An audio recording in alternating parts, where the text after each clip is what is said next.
Assalamualaikum warahmatullahi wabarakatuh. Alhamdulillahirabbil alamin.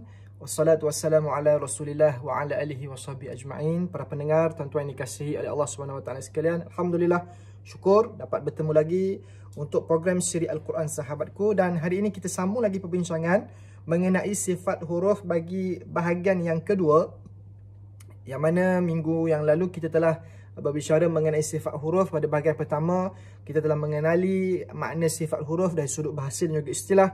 Juga pembahagian sifat huruf secara umumnya bagi huruf-huruf hijaiyah ini, adanya sifat lazimah dan juga sifat aridah. Dan insya-Allah hari ini tuan-tuan sekalian, kita sambung lagi untuk bahagian yang kedua berkait dengan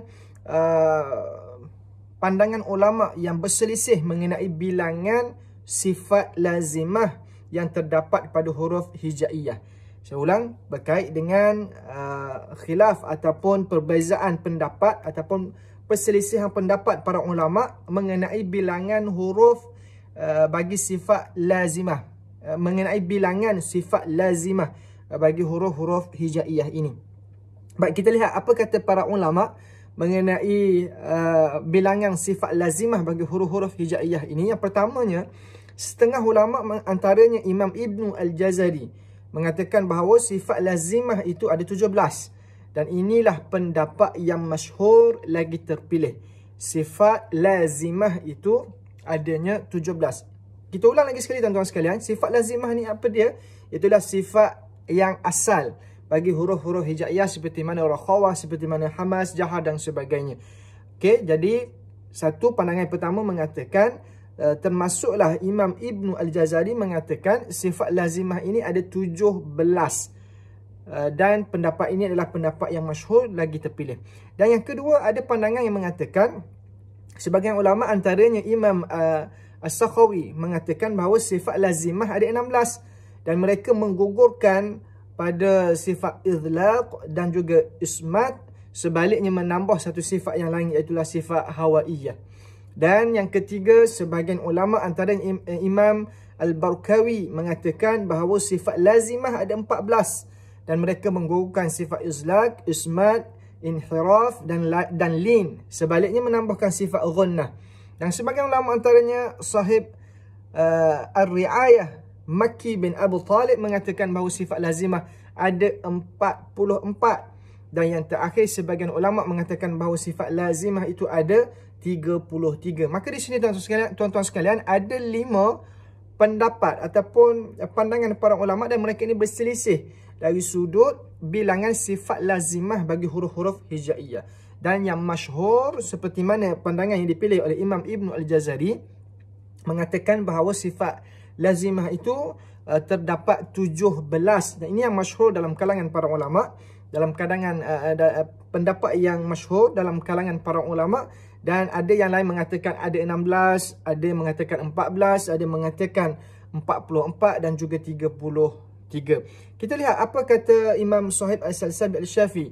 Sifatu ahrufil hija 17 minhunna khamsun didda khamsin tushtahar.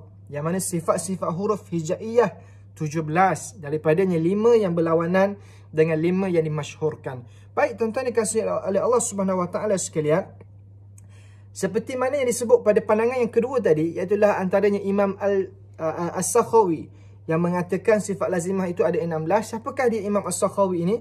Iaitulah Imam As-Sakhawi, iaitulah Abu Al-Hasan Ali bin Muhammad As-Sakhawi, dilahirkan di Sakha pada 558 Hijrah dan meninggal dunia pada tahun 643 Hijrah. Manakala disebut oleh sebahagian ulama pada pandangan yang ketiga, antaranya Imam Al-Barkawi yang mengatakan sifat lazimah itu ada 14. Siapakah Imam Al-Barkawi?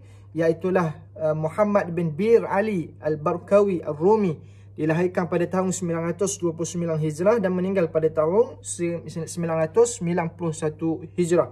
Dan yang ketiga yang disebut sebahagian ulama antaranya sahib Ar-Ri'ayah yang mengatakan bahawa sifat lazimah ada 44. Siapakah dia sahib Ar-Ri'ayah Makki bin Abu Talib? Beliau ialah Abu Muhammad Makki bin Abu Talib Al-Qisi, dilahirkan pada tahun 350 Hijrah dan meninggal pada tahun 437 Hijrah.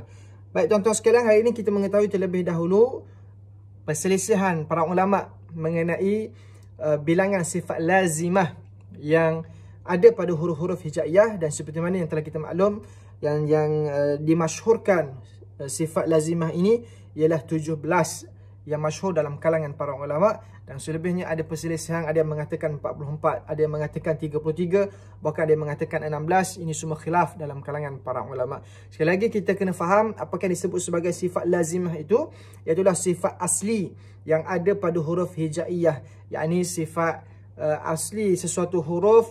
Contohnya seperti mana huruf dad, sifatnya yang asal adanya sifat isti'la di situ, adanya sifat istitalah di situ. Seperti mana juga huruf ta, adanya sifat, bagi huruf ta itu adanya sifat syiddah, adanya sifat hamas, dan begitulah yang dimaksudkan dengan sifat lazimah. Adapun sifat aridah ataupun sifat ardiyah seperti yang kita sebut pada minggu yang lalu, dia berkait dengan sifat yang mendatang seperti mana ikhfa, seperti mana idgham, tarkib, tafkhim dan sebagainya.